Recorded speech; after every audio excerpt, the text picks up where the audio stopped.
Bos días a todos, amigos. Hoxe, desde o meu recuncho de Trevinca, quero poñer voz á palabra dunha escritora extraordinaria, Purificación Pasionaria Quintas, coa que me honro compartir espazo no grupo cultural Nós, a xente do redor.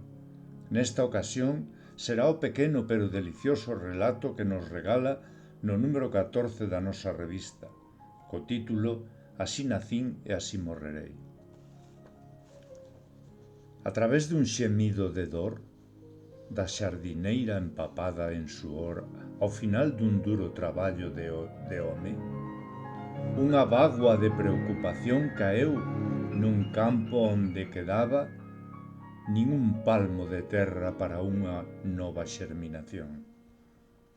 Aí foi donde a bágoa xerminou e a pasionaria naceu, rubideira buscando a luz do sol.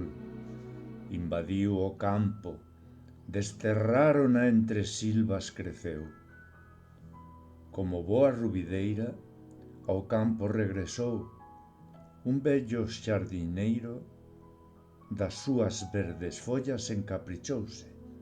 Soñaba cos seus froitos, ao seu deserto levouna. A pasiflora floreceu flores do sufrimiento, que deron paso aos froitos da pasión, e o xardineiro abandonouna. Secáronse as súas verdes follas, pretenderon arrebatarlle os seus froitos. Cos seus zarcillos protexeunos, con desprecio podárona e pisárona. Nútrese das súas follas secas esperando unha nova primavera. Emerxe vigorosa enredándose noutras plantas. Florece maracuyá, cada día unha nova flor multicolor, hermafroditas as súas belas flores transformaránse en froito. Novas cores e froitos adornan a pasionaria azul. O temporal da injusticia seca as súas follas.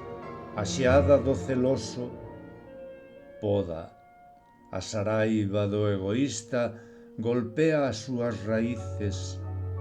O verme peluxeiro come as súas verdes follas.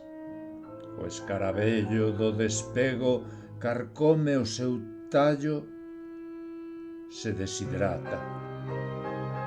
Serán os vosos ollos flor de sufrimento, as bágoas licor de que rega que sae da alma, a súa voz látegos que vos azotarán o corazón.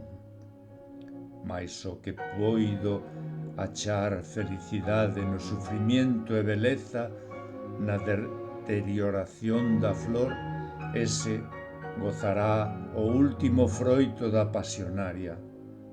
El contará que a viu brotar baixo pedra e soubo amala. Gracias, Purificación.